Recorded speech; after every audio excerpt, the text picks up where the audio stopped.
Assalamualaikum warahmatullahi wabarakatuh. Bismillahirrahmanirrahim. Alhamdulillahirrahmanirrahim. Wassalatu wassalamu ala asyrafil mursalin wa ala alihi wa sahbihi ajma'in wa man tabi'ahum bi ihsan ila yaumiddin wa sallim tasliman katsiran bi rahmatika arhamar rahimin.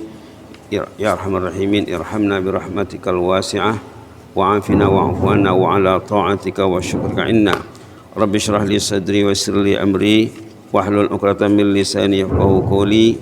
Subhanaka la ilma lana illa ma 'allamtana innaka antal alimul hakim. Alhamdulillah, jemaah yang berada di Taman Jannah, Taman Surga. Majelis ilmu adalah taman surga, terutama dilakukan di pagi hari. Sudah sering disebut orang yang datang ke rumah Allah di pagi hari dengan tujuan mengajar atau belajar diberi bonus seperti naik haji. Sudah sering dibincang ya. Kita masih menindaklanjuti hadis dalam karya Imam Nawawi, hadis Arba'in, tentang perlunya bertobat, apalagi di bulan Ramadan, apalagi di hari-hari terakhir Ramadan. Bukan 10 terakhir lagi, 7 terakhir ya, minggu terakhir Ramadan. Tingkatkanlah tobat kepada Allah, mudah-mudahan diterima Allah. Bukan semua orang yang puasa diterima puasanya. Dalam hadis dinyatakan ramai di antara yang lapar berdahaga atau ramai di antara yang puasa. Kan min shaimin, katanya. Kam min shaimin, ramai yang puasa itu yang dapat lapar dahaga saja, letih saja. Kata orang Semenanjung, penat saja. Kata orang Brunei, ngalih saja. Nah, lain lah ya. Kalau di sini capek, penat. Bahasa Bruneinya ngalih. Nah, masukkan bahasa Brunei sikit-sikit ya. Ramai orang puasa, capeknya saja yang dapat, hasil tidak ada. Kita sudah diberi warning dalam hadis, maka kita digalakkan, dianjurkan memperbanyak taubat di ujung Ramadan ini. Kemarin sudah disebut hadis kudusi dalam hadis Imam Nawawi. Sekarang sebut pula hadis riwayat Imam Bukhari Muslim. Lallahu afrah bi taubati abdihi min ahadikum saqata ala ba'irihi wa qad adallahu fi ardi falah. Allah sangat gembira dengan taubatnya seorang hamba yang berjalan di padang pasir, lalu dia terjatuh dari kendaraannya. Kalau dulu orang naik unta, terjatuh dari untanya, kemudian untanya pergi, dia tinggal dia. Bayangkan kalau kita berjalan pergi kemana contohnya, pergi ke Jakarta, naik mobil, tiba-tiba entah di Jambi, entah di Palembang, hilang mobilnya. Duitnya di situ, bekalnya di situ, belanjanya di situ, dompetnya di situ, kartu banknya di situ, HP-nya di situ. Nah, hebat perumpamaan ini ya. Dalam riwayat lain katanya sama juga tadi, tapi ada lebih terperinci. Di sini dikatakan, wallahu asyaddu farhan bi taubati abdihi. Allah sangat suka kalau orang itu bertobat. Hina yatub, ketika orang itu bertobat, min ahadikum kana ala rahilatih, dibandingkan dengan orang yang macam tadi juga berjalan jauh dengan kendaraannya, dengan bekalannya, tiba-tiba dia berhenti di satu perhentian, hilang kendaraannya, kemudian dia kucar kacir, dia kelam kabut, subhanallah. Lalu dia katanya bernaung di bawah pokok. Ini di padang pasir, ini cerita padang pasir ya. Bernaung di bawah pokok, lalu dia berbaring situ karena capek. Mau dicari kemana? Padang pasir itu macam laut, tidak nampak tepinya. Padang pasir macam samudra yang tidak bertepi. Dia berhenti di bawah pokok, kemudian dia terbangun, ada kendaraannya. Subhanallah. Tiba-tiba muncul mobilnya, lengkap isinya, tidak ada yang kurang, tidak ada yang hilang. Begitulah katanya orang yang banyak dosanya, banyak kasus dengan Allah, tiba-tiba bulan Ramadan ini mencari Allah dia. Pergi dia ke masjid, dia baca Quran, dia sholat, dia berzikir. Allah sangat gembira katanya. Wallahu asyaddu farha. Allah sangat gembira. Subhanallah, subhanallah, subhanallah. Akhirnya orang yang tadi kendaraannya hilang, sekarang sudah pulang, sudah kembali. Akhirnya dia angkat tangan. Apa dia bilang? Allahumma anta abdi wa ana rabbuk. Ya Allah, engkaulah hambaku, akulah Tuhanmu. Salah cakap, salah ngomong. Saking gembiranya, terbalik ngomongnya. Ya Allah, engkaulah hambaku, akulah Tuhanmu. Terbalik. Karena terlalu gembira, salah ngomong. Sampai begitu dikatakan oleh Nabi. Subhanallah. Allah sangat gembira kalau orang itu membaca istighfar. Banyak kala istighfar. Kekayaan orang beriman istighfar. Dari kemudian nanti bukan orang yang banyak sedekahnya yang paling hebat, orang yang banyak istighfarnya. Bukan yang banyak sholatnya, bukan yang paling banyak salawatnya. Dalam hadis itu, yang paling happy, yang paling kaya, yang paling gembira, orang yang banyak istighfar. Subhanallah. Tuba liman wajada fi sahifati istighfaran katsira katanya. Untunglah orang yang banyak dalam lembaran amalnya istighfar. Kita ini hari-hari membuat lembaran. Hari ini lembaran hari Selasa 22 Ramadan untuk yang mulai hari Selasa. Apa yang sejak bangun tadi, bangun jam berapa, sudah ditulis.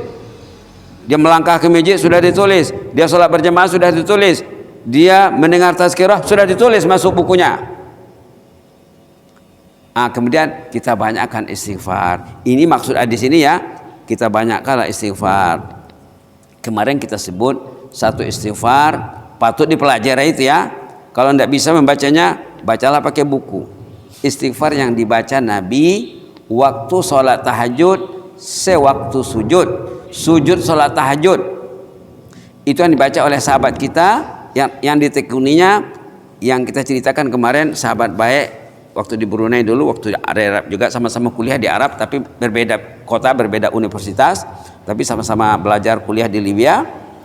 Dia rajin membaca istighfar yang dibaca Nabi waktu sujud sholat tahajud. Rajin dia membacanya. Akhirnya macam mana? Akhir hayatnya meninggal di masjid sesudah subuh menunggu duha. Akan indah. Jadi kita jangan pikir kita mau meninggal di tempat lain. Meninggallah di tempat suci dalam suasana ketaatan. Ya Allah, ambillah ruhku waktu aku berbuat taat kepadamu ya Allah. Jangan cabut ruh kami waktu kami lengah dan lalai ya Allah. Subhanallah. Sangat bijak kalau kita berdoa, ya Allah, ambillah aku, cabutlah ruhku waktu aku memegang Quran ya Allah. Cantik sekali ya. Ya Allah, kau ingin meninggal dunia waktu memegang Quran. Sebelum di awal Ramadan tuh ada jemaah kita tidak jauh di sini meninggal di masjid. Tidak jauh dari sini ya. Tidak jauh dari sini ada jemaah yang meninggal di masjid sesudah subuh. Dia masih berada dalam masjid.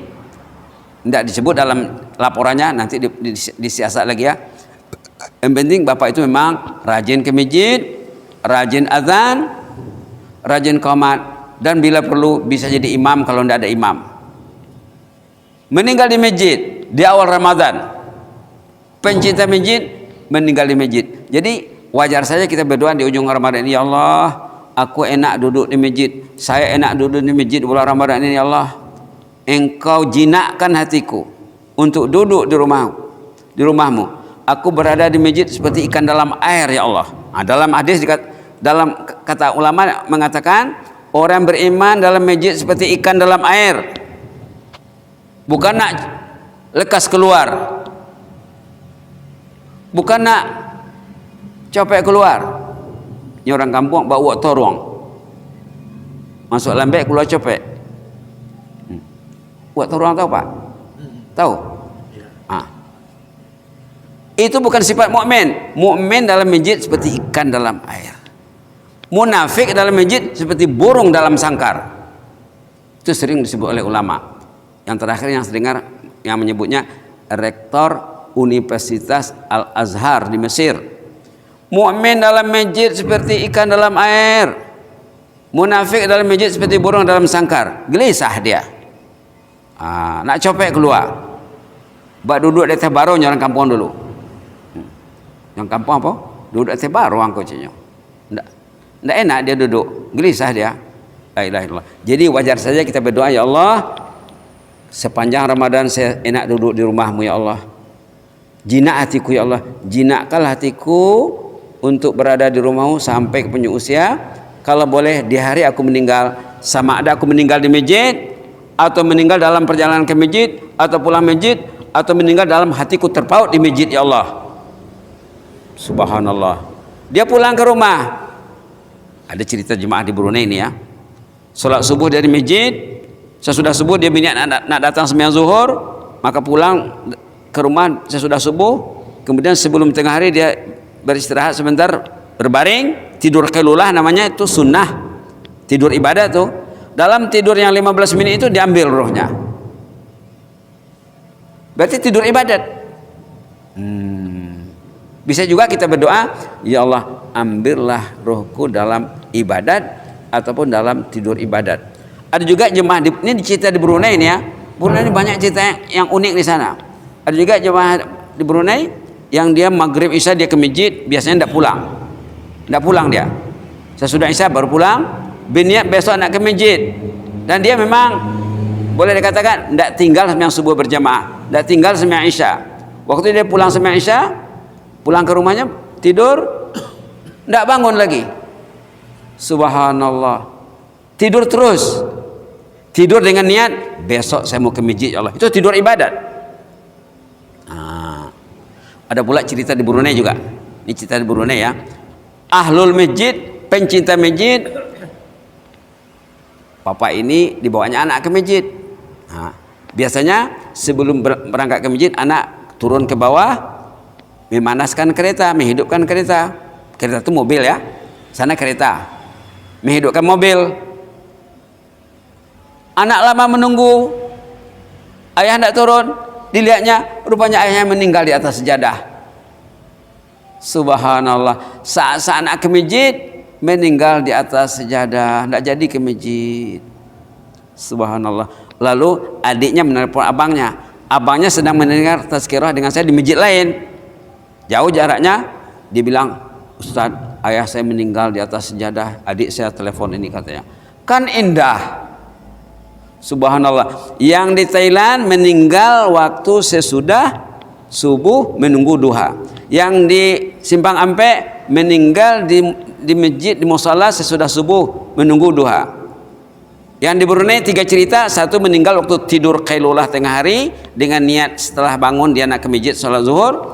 Yang kedua meninggal di rumah sesudah isya dengan niat sebelum tidur mau ke masjid sesudah bangun tidur. Yang ketiga meninggal di atas sejadah. Ahlul masjid semuanya. Terakhir sekali cerita di Batu Sangka. Ini ibu-ibu nih. Ibu-ibu pencinta masjid meninggal di Batu Sangkar sesudah maghrib, waktu berwirid sesudah salat, waktu bertahlil la ilaha illallah, la ilaha illallah. Di situ dia meninggal. Beberapa bulan yang lalu saya pergi ke Batu Sangkar, tanya jemaah di sana, kata ibu itu, saya yang merebahkan badannya Ustaz. Saya antara satu dengan ibu itu katanya, meninggal di masjid sesudah maghrib, muslimat kekasih Allah, subhanallah, meninggal dalam la ilaha illallah. Mudah-mudahan Allah menerima kita ya. Amin rabbal alamin. Allahumma zinna wa la tanqusna wa akrimna wa la tuhinna wa atina wa la tahrimna wa athirna wa la tu'sir alaina wa adina wardana ya qayyum rahmatika nastaghis aslih lana sya'nana kullahu la takilna ila anfusina tarfata ain subhana rabbika rabbil izzati amma yasifun wa salamun alal mursalin walhamdulillahi rabbil alamin wassalamu alaikum warahmatullahi wabarakatuh.